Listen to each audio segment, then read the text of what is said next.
ce n'est pas déjà fait, prenez un instant pour vous abonner à notre page et n'oubliez pas de cliquer aimer avant la fin de l'enseignement.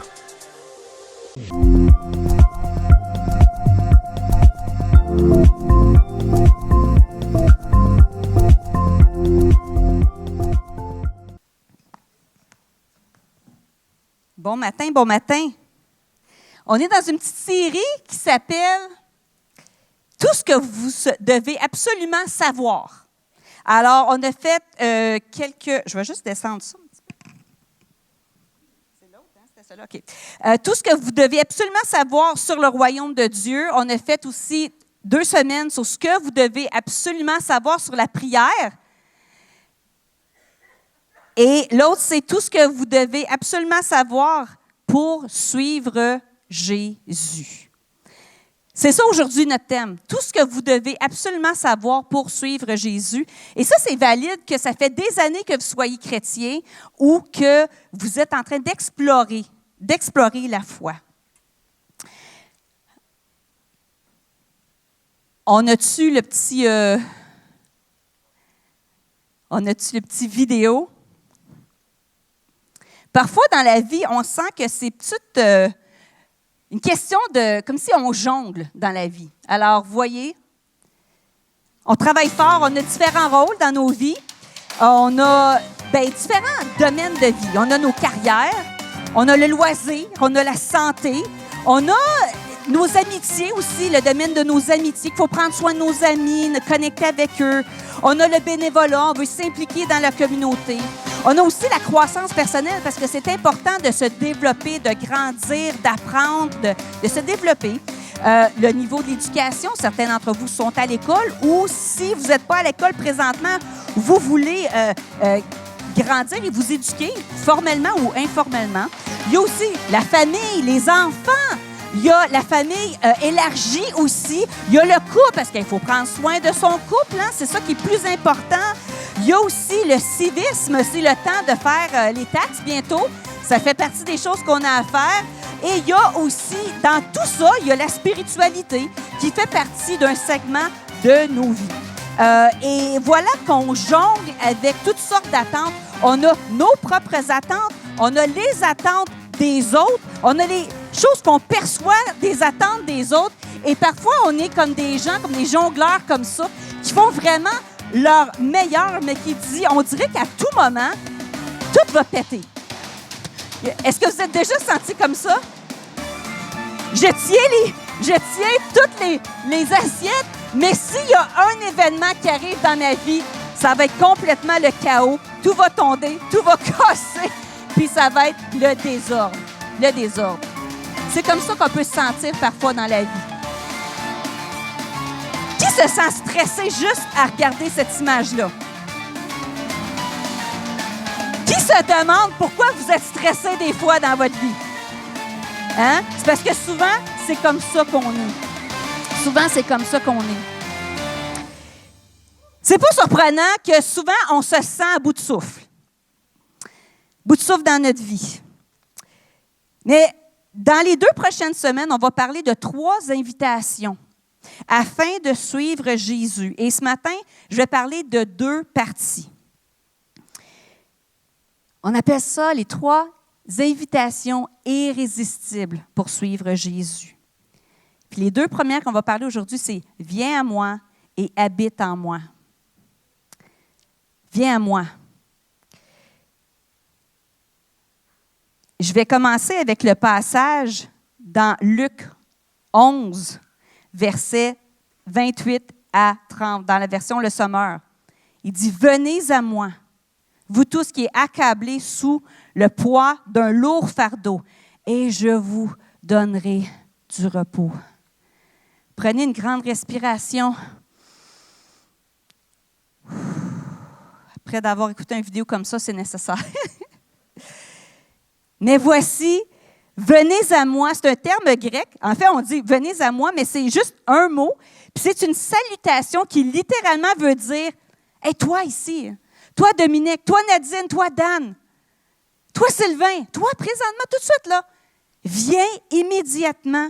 Je t'invite personnellement à venir. » Puis c'est un verbe qui crée une interruption. C'est pas genre viens quand ça te tente, viens quand tu as fini tes affaires, viens tout de suite. Je continue dans Matthieu 11.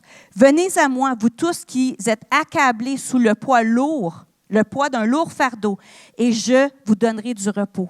Prenez mon joug sur vous et mettez-vous à mon école, car je suis doux et humble de cœur, et vous trouverez le repos pour vous-même. Oui, mon joug est facile à porter, et la charge dont je vous impose est légère. Moi, quand je lis ça, il y a comme une grosse différence avec comment on était capable de s'associer avec le jonglage d'assiettes. Et puis qui dit, mon fardeau est léger et doux. Puis pour être capable de suivre Jésus, souvent quand on pense de suivre Jésus, on dit tout ce qu'on peut faire pour Jésus. Hein? Mais pour être capable de suivre Jésus, on doit premièrement venir à lui. Venir à lui à chaque moment, chaque instant de notre vie. Venir à lui immédiatement, promptement. Et il dit, puis il y a vraiment le contexte de se reposer de labeur.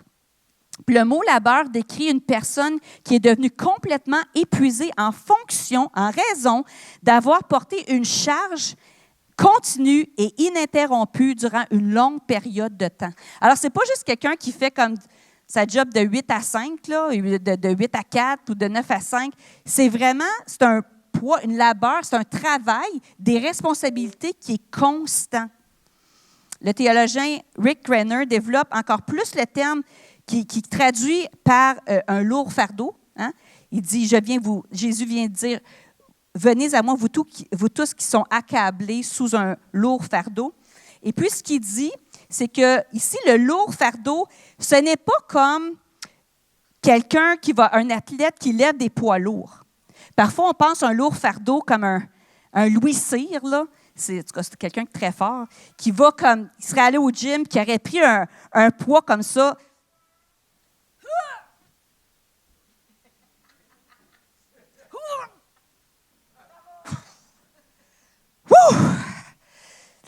C'est pas ça qu'il parle. C'est pas ça que Jésus parle. Mais des fois, quand on parle du lourd fardeau, on parle de « Oh, je l'ai faite, là! » Puis non, c'est pas du tout ça que ça parle. Voici ce que Renner écrit. Lourd fardeau, c'était un terme militaire qui décrivait le sac que chaque soldat devait porter pour être durant leur théâtre opérationnel. Porter un tel poids était une exigence normale et une exigence qui était attendue, un poids qui était attendu pour les soldats de porter.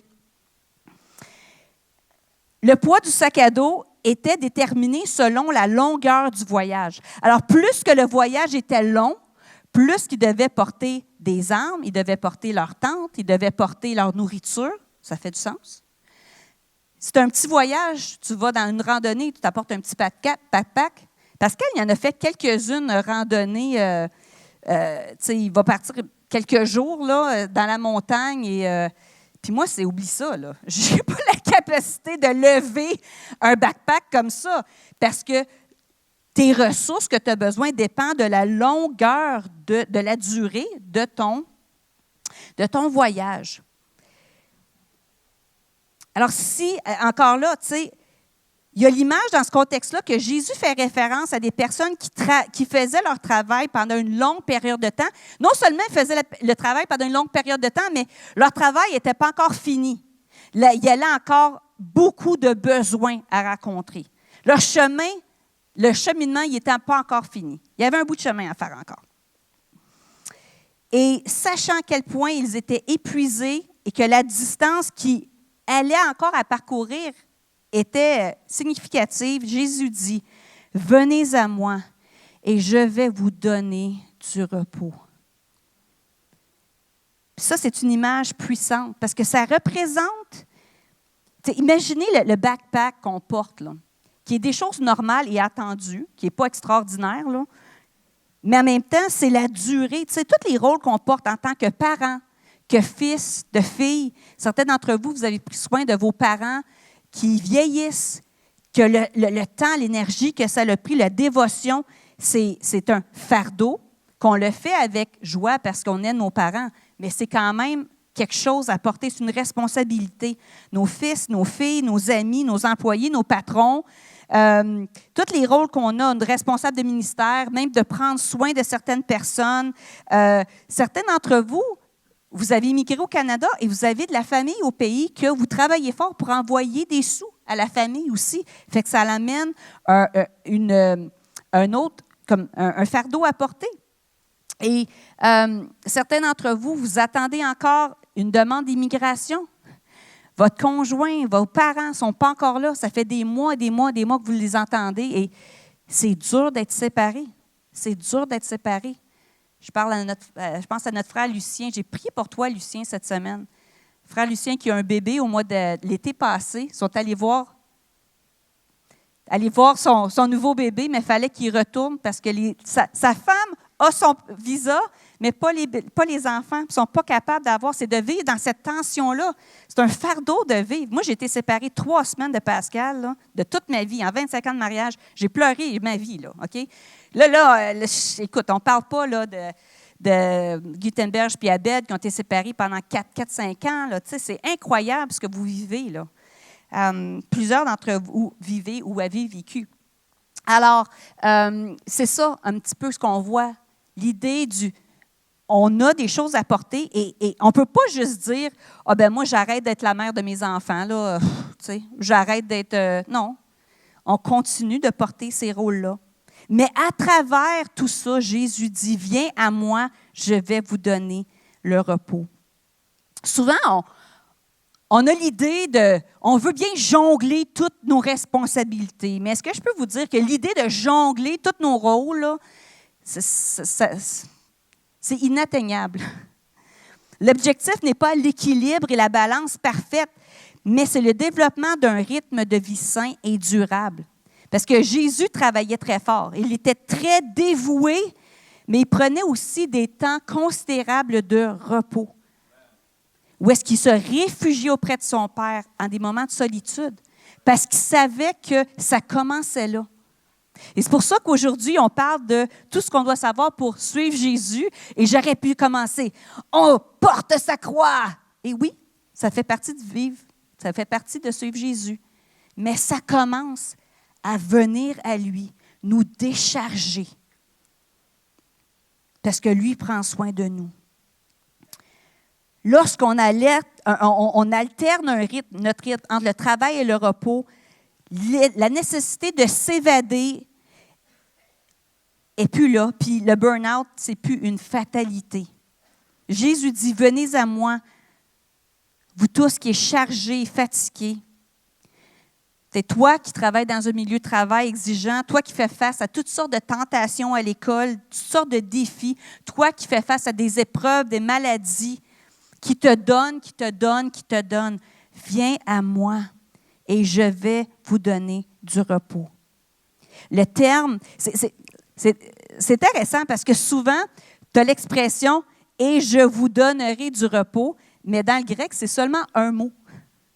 On essaie de le traduire le mieux. C'est pour ça, des fois, je vais beaucoup aller chercher dans le grec et dans l'hébreu parce que c'est un mot, mais qui a tellement une plus grande profondeur que la limite du langage francophone et souvent dans les églises, dans les Bibles anglophones. Alors, le terme « je vous donnerai du repos », c'est anapuo, et il signifie de permettre de quelqu'un de cesser toute activité et tout travail dans le but de reprendre ses forces. Ça inclut l'idée de se rafraîchir, de même de rajeunir. Hey, moi, j'aime ça. Je m'en viens à un âge, là, un certain âge. C'est drôle parce que Pascal et moi, on a commencé à jouer au pickleball le lundi ensemble pour avoir une activité ensemble. Puis, ils nous appellent la jeunesse. Quand j'étais avec mes enfants, c'est comme « Ah, vous êtes tellement vieux. » Puis, mais j'aime ça être avec mes amis de pickleball parce qu'ils nous appellent la jeunesse. C'est bien. Je me sens rajeunir. Mais c'est ça, je vais vous donner le repos. C'est pas seulement tu vas prendre un break, c'est tu vas être restauré, revitalisé. Puis c'est là où est-ce qu'on met Jésus au centre de nos vies, afin d'être recréé physiquement, mentalement, émotionnellement, intellectuellement, spirituellement. Parce que lorsque Dieu a créé Adam, La première chose que Dieu a demandé à Adam, c'était d'être en communion avec lui dans le repos. Il ne l'a pas envoyé dans le jardin, il ne lui a pas donné une job à faire, il ne l'a pas envoyé travailler. Le premier mandat de l'homme, de la femme, lors de la création, c'était le repos et la communion avec Dieu. C'est la même chose avec nous, mais on dirait que c'est tellement différent dans la société dans laquelle on vit qui pousse. À tous ceux qui sentent qu'ils ont une charge peut-être trop grande à porter, Jésus dit, venez à moi. Et ce que vous voyez, c'est qu'au lieu que dans le premier graphe, première roue, la spiritualité, Jésus, c'était un des segments. Mais voici, on est appelé à mettre Jésus au centre. Au centre. Et de notre relation avec lui écoule la santé, la vie, la vitalité à travers tous les autres aspects de notre vie. Amen. Alors, on est appelé au repos, on est appelé au sabbat, de prendre 24 heures, que ça soit... Des fois, je comprends, certains travaillent sur des shifts, des horaires plus difficiles, mais de prendre une période de 24 heures à travers la semaine pour communier avec Dieu, juste pour se reposer, pour dormir, faire ce que vous aimez pour vous. Vous savez, la récréation, les choses qu'on fait pour se... On dit ça, hein? On a des centres de récréation à Sherbrooke. Mais la récréation, ce n'est pas juste pour se divertir. Ce n'est pas juste des loisirs. C'est des choses qu'on fait pour se recréer. Alors, pour suivre Jésus, on doit venir à lui, premièrement, à chaque moment de notre vie. C'est notre premier mandat. Pour suivre Jésus, ce n'est pas juste de faire des choses pour lui. C'est de venir à lui. Et devenir l'habitude où est-ce qu'il est au centre de notre vie. Parce qu'on dirait que la société nous enseigne, puis il y a comme une pression que ça soit une partie de notre vie, mais pas le centre de nos vies. Parce que si on ne le met pas au centre de nos vies, on peut manquer des moments. Je me souviens, il y a quelques années, mes ados sont plus... Ma fille Samira, elle a 22 ans, Elliot a pas 22, excuse-moi, je t'ai donné... Elle est comme, « What, maman? » Elliot a 18 ans et Emmanuel a 15 ans. Et puis, je me souviens, Emmanuel, petit, peut-être 4 ans, petit blond, les yeux bruns, là, les yeux gros comme des boules de bowling quasiment. Là. C'est tellement, là, beaux yeux bruns foncés. Puis je faisais la vaisselle, puis je voulais juste... Écoute, il y avait de la vaisselle, puis je voulais juste finir la vaisselle au plus vite. Puis là, il disait, maman, viens tout de suite. Là, j'ai dit, oui, Emmanuel, tout de suite. Tu sais, j'étais patiente, j'ai dit, oui, Mani, tout de suite, laisse-moi finir la vaisselle. Là, j'y vais. Là, bien, en fait, il m'appelait maman. J'ai dit, oui, j'ai juste 2-3 chaudrons de plus, je vais y aller. Là, il dit, mais maman, tout de suite. Là, j'ai dit, Manuel, je vais venir, fais-moi confiance. Là, je m'en ai un petit peu irritée, là, parce que, tu sais, c'est maman. Vous savez ce que je veux dire, là, je deviens un petit peu tannée. Mais là, il est venu, puis il m'a pris par la main. Puis là, il m'a regardé avec ses beaux grands yeux, puis il a dit, maman, tu vas le manquer. Fait que là, j'étais comme, quoi? Puis là, j'ai laissé mon linge à vaisselle, puis j'ai tout lâché. Puis je suis allée avec lui, puis il m'a tiré vers le balcon qui donnait de notre cuisine. Puis il a dit, maman, regarde le coucher de soleil, comment il est beau.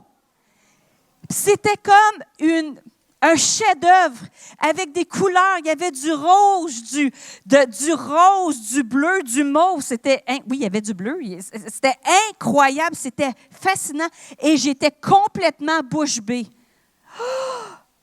Puis il me regarde, puis il dit, « Maman, tu l'as presque manqué. » C'est un petit peu ça quand Jésus dit, « Viens à moi. » Parce qu'on peut être tellement occupé dans nos affaires, puis si on ne prend pas, le moment peut passer, puis on fait juste continuer à faire nos affaires, puis on peut manquer les merveilles que Dieu a pour nous. Les temps de communion.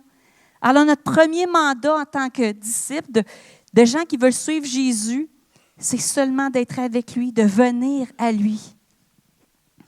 Je me demande combien de moments que j'ai, de révélations, de moments d'intimité que j'ai manqués parce que j'étais juste trop occupée. Puis Jésus, il dit, « Viens, Caroline, j'ai quelque chose à te dire, j'ai quelque chose à te montrer. » Puis moi, j'étais comme, « Ah, attends, Seigneur, je veux juste finir mes affaires. »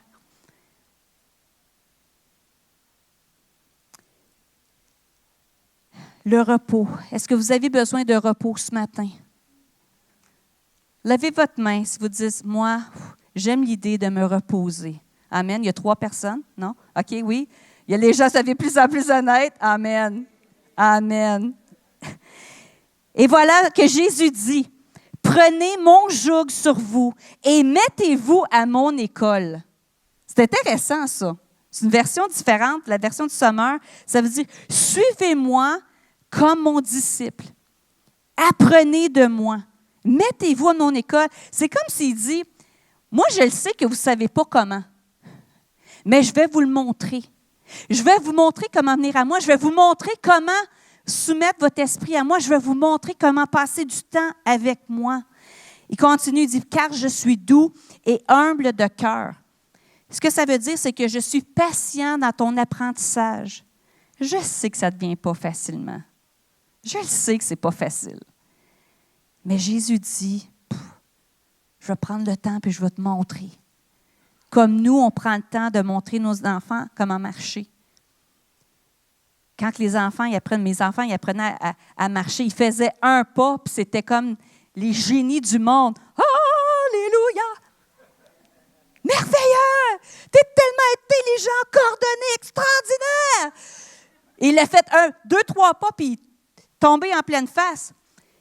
Mais personne d'entre nous va évaluer cet événement-là, puis va dire, il a fait 3 pas, mais il a tombé.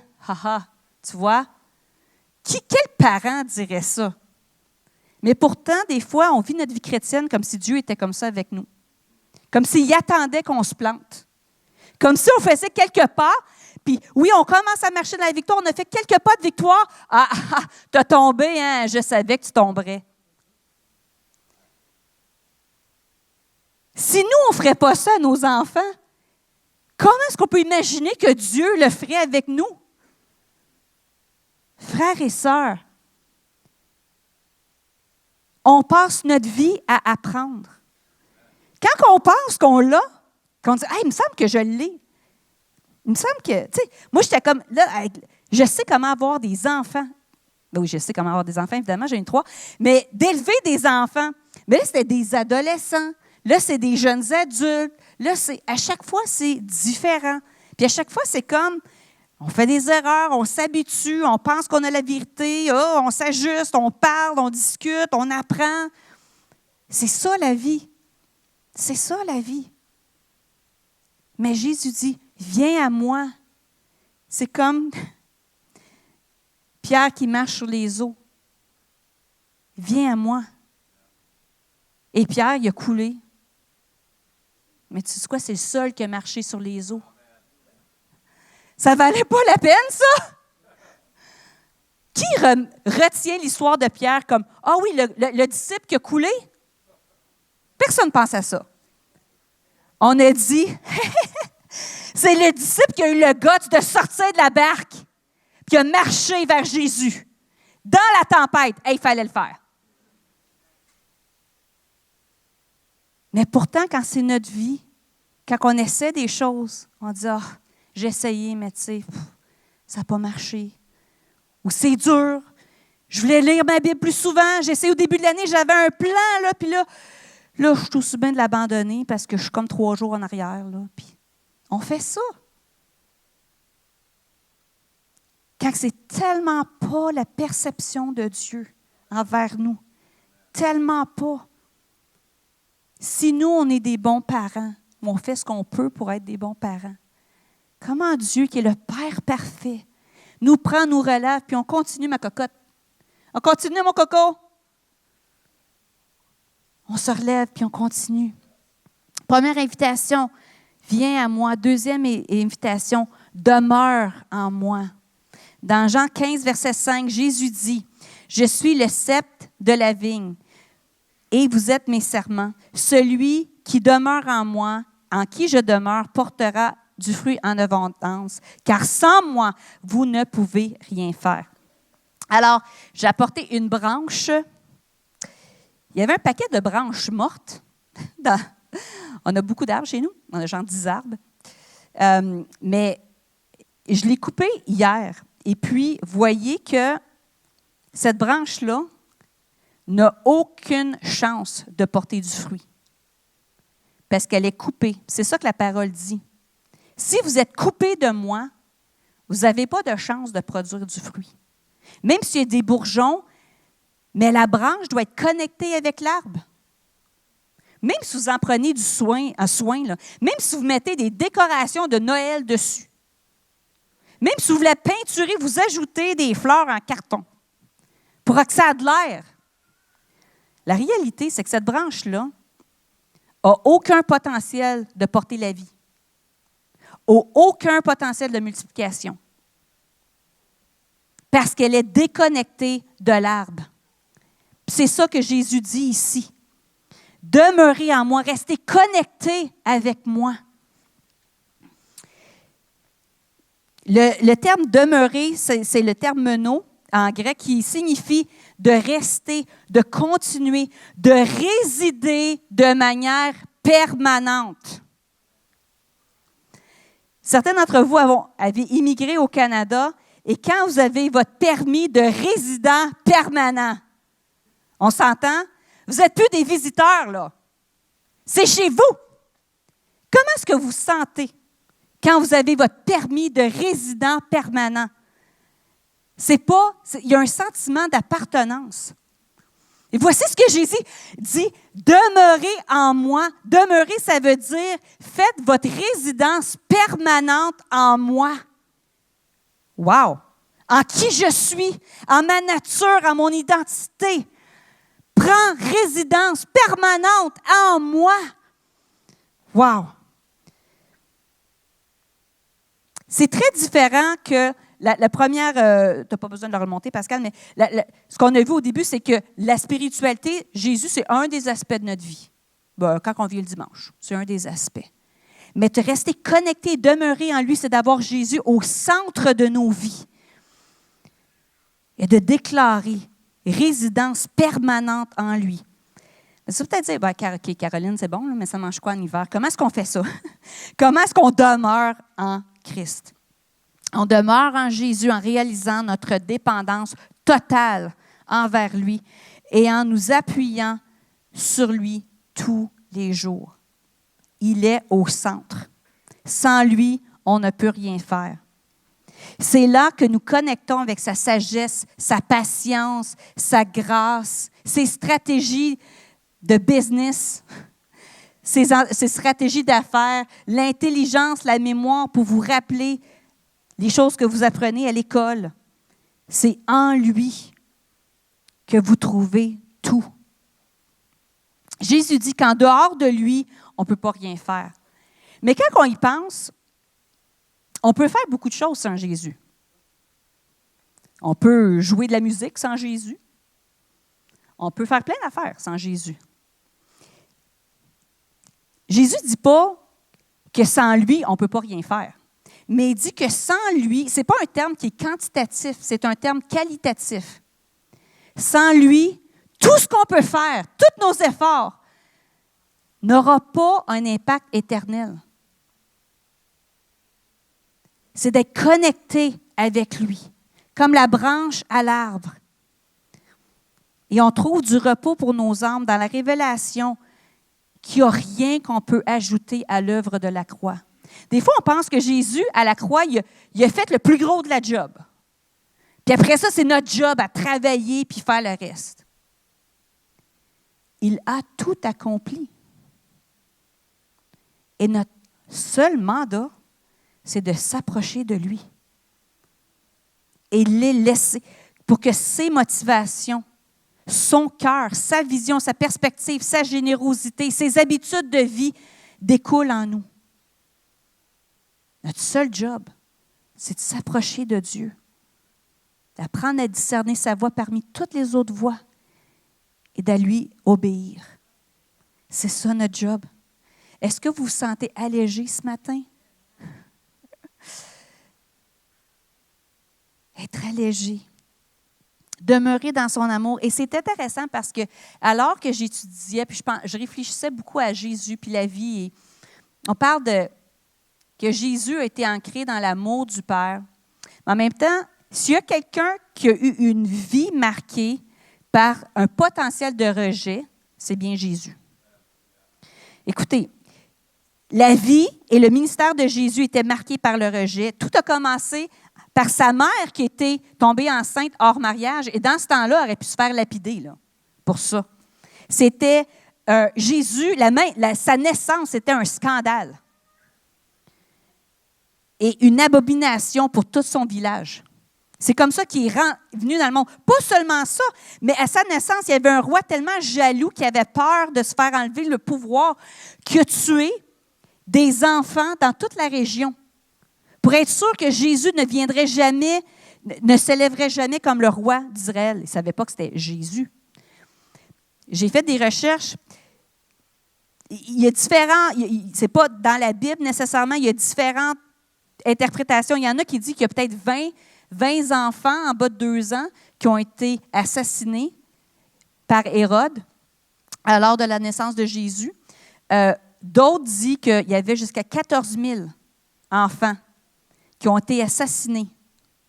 Pour vous mettre dans le contexte, Jésus va venir, les rois mages vont voir Hérode et dire « Où est ce roi, le roi des Juifs qui va venir? » Et puis, Hérode dit « Ah, dites-moi, il est où? Parce que moi, je vais aller l'adorer aussi. » Mais il ne voulait pas l'adorer, il était insécure, il voulait aller tuer Jésus.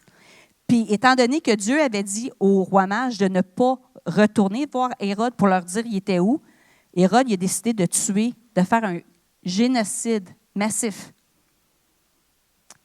Et je me demande si Jésus aurait jamais pu avoir un traumatisme de survivant, de survivre. Tu sais, des fois, mon beau-père était à la guerre, on a des amis qui sont allés à la guerre, puis pourquoi qu'eux sont revenus, puis les autres sont morts là-bas? Ils ont payé le prix. Mais imagine, juste le fait que tu te souviennes sur la terre, la Bible dit qu'il y avait des rivières de sang dans la ville. On parle d'une vie marquée par le rejet, d'une manière qu'on n'a jamais vécue, nous, là.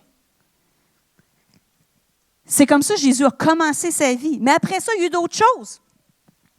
Maintes et maintes fois, les gens le rabaissaient. Dans Matthieu 13, versets 55 et 56, nous voyons comment comment les gens percevaient Jésus. Il dit, c'est pas le fils du charpentier, ça? Sa mère ne s'appelle-t-elle pas Marie? Et ses frères ne sont-ils pas Jacques, Joseph, Simon et Judas? Et ses sœurs ne sont-elles pas parmi nous? Jésus, c'est mon beau-frère. Ah oui, lui, il a tout le temps l'air parfait, là, lui, mais, tu sais, je veux dire, c'est mon beau-frère, là. Les gens disaient, où donc cet homme a-t-il obtenu toutes ces choses? Jésus se faisait dire, mais tu viens de... T'es qui, toi? Tu te prends pour qui? Et les gens avaient activement essayé de détruire sa réputation, de l'expulser de la communauté, de lui faire mal physiquement et même de le tuer. Même ses amis, ses disciples s'attendaient qu'il soit quelqu'un d'autre qu'il était. Ils s'attendaient qu'il y ait un mandat. On parle, dans le leadership, où est-ce que les gens peuvent avoir des attentes sur toi qui est différentes que les attentes que Dieu a envers toi. Et voici qu'il voulait qu'il renverse l'Empire romain. Et Jésus était là, c'est pas en tout pour ça que je suis venu. Vous êtes dans le champ bien raide.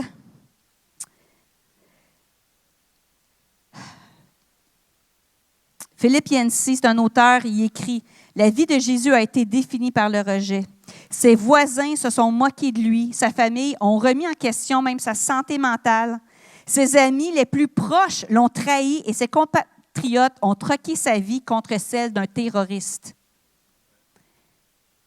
Quand on dit « c'était un homme habitué », en Isaïe, c'était un homme habitué à la souffrance.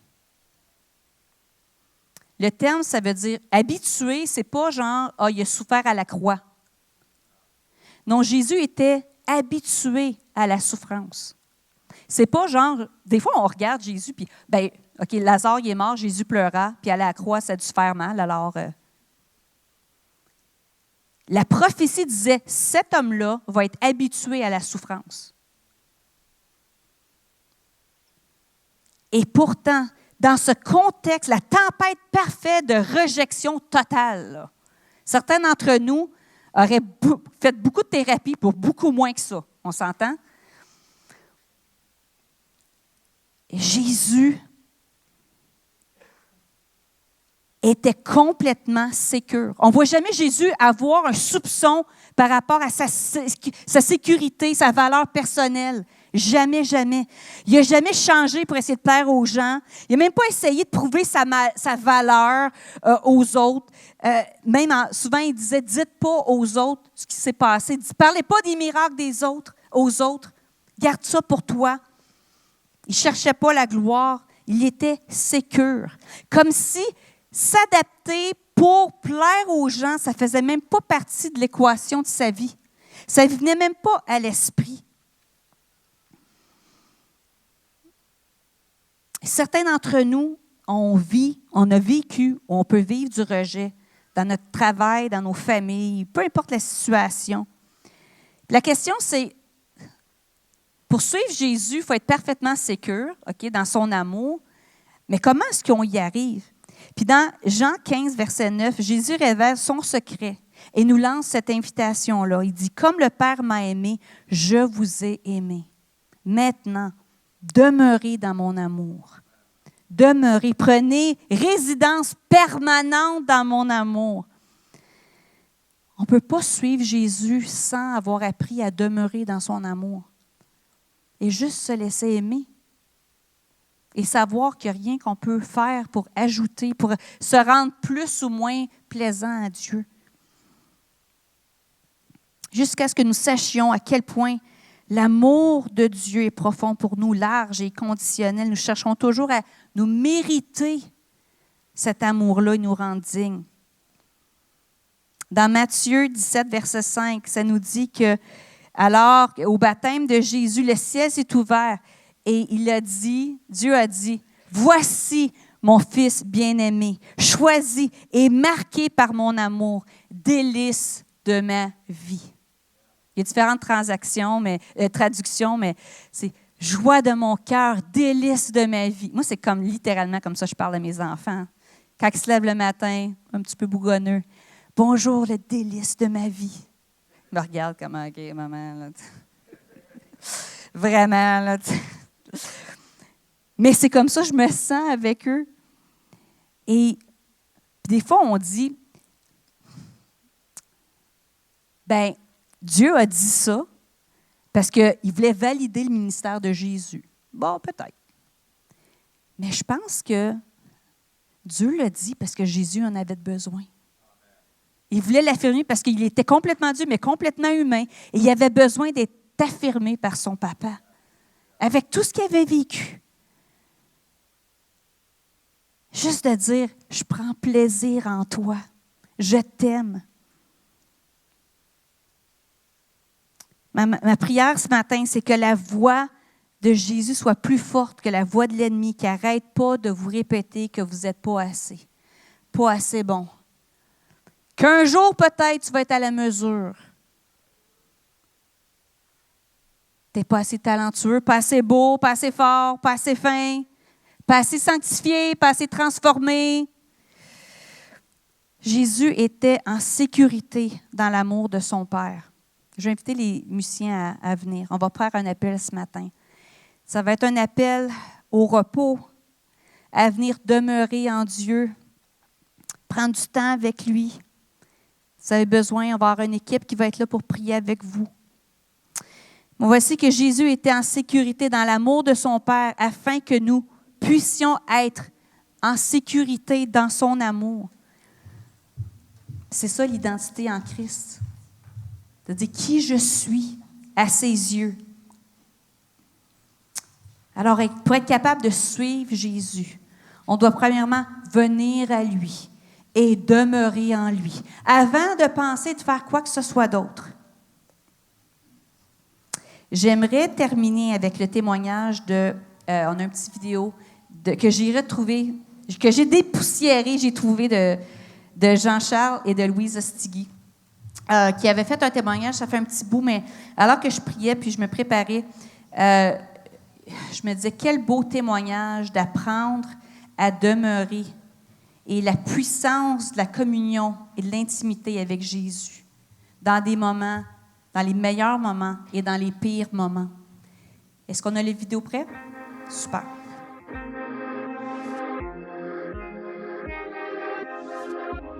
Moi, ce que je pourrais dire, ce que la grâce de Dieu a fait pour moi d'une façon bien particulière, c'est dans une épreuve qui nous est arrivée dans notre famille et que là, j'ai pu voir que la grâce de Dieu est toujours toute suffisante, peu importe ce qui arrive dans notre vie.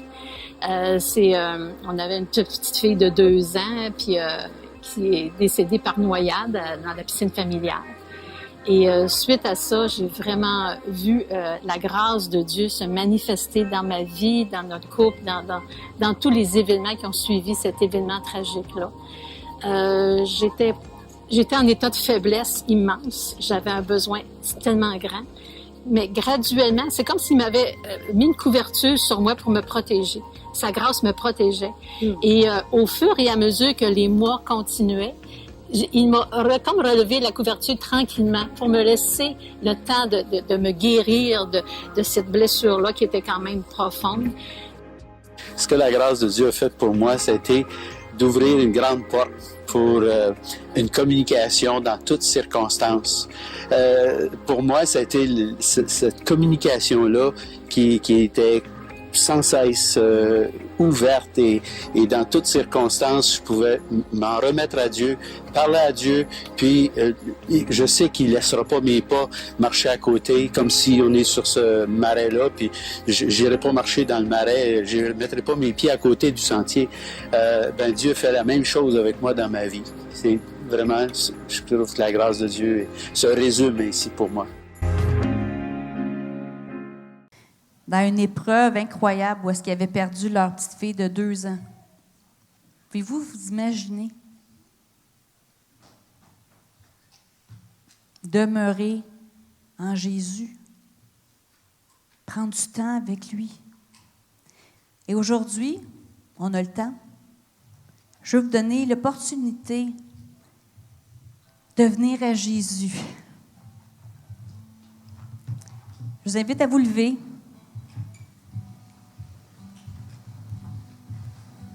Vous pouvez fermer vos yeux.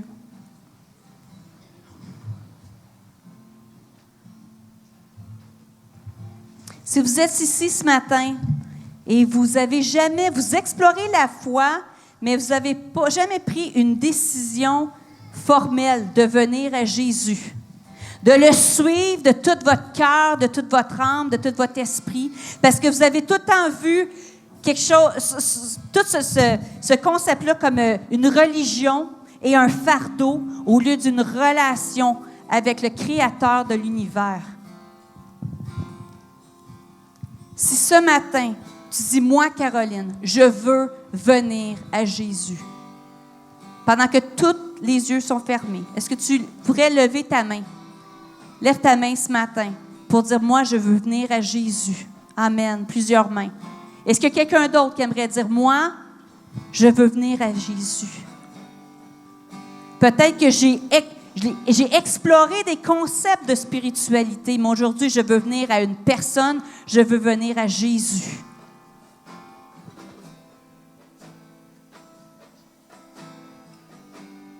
Amen.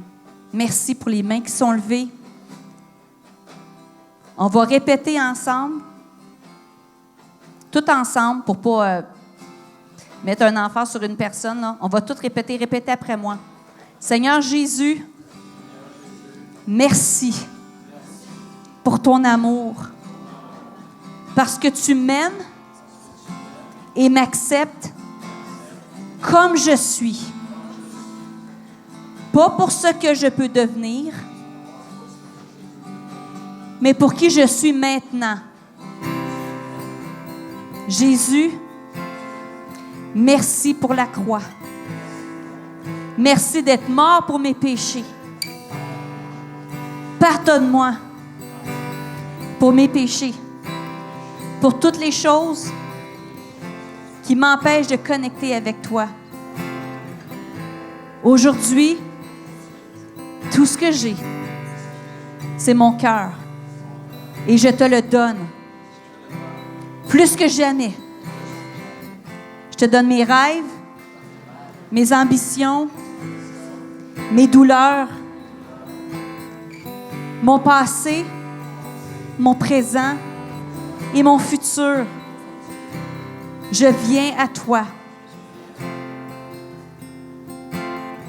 Amen. J'aimerais inviter l'équipe de prière à venir en avant. Et puis, je vous invite, si vous voulez, prendre du temps dans la prière, louer le Seigneur en avant. Si vous avez des besoins, vous avez besoin de guérison. Nous, on croit aux guérisons ici. Vous avez besoin d'une guérison peut-être émotionnelle, vous avez besoin d'une guérison physique. Ou si vous voulez seulement dire, moi, ça fait longtemps que je suis autour de Jésus, je l'observe, mais je veux vraiment prendre la décision de le suivre, d'aller à sa suite. Je vous invite à venir en avant et on va prier pour vous. Si vous avez des besoins, si vous portez des fardeaux lourds, personne ici devrait sentir qu'il porte un fardeau seul. C'est ça la famille de Dieu. On est là pour venir et pour vous aider à alléger ce fardeau-là et le remettre à Dieu ensemble. Amen. Attendez pas. Attendez pas, venez. On n'a pas besoin d'attendre qu'il y ait 2 tonnes ou quoi que ce soit. Venez tout de suite, vous avez des besoins. Venez avec foi. Le Seigneur dit, venez, et le venez, c'est pas « Ah, quand vous tentez, quand la prochaine chanson », c'est tout de suite. Viens de tout ton cœur. Amen.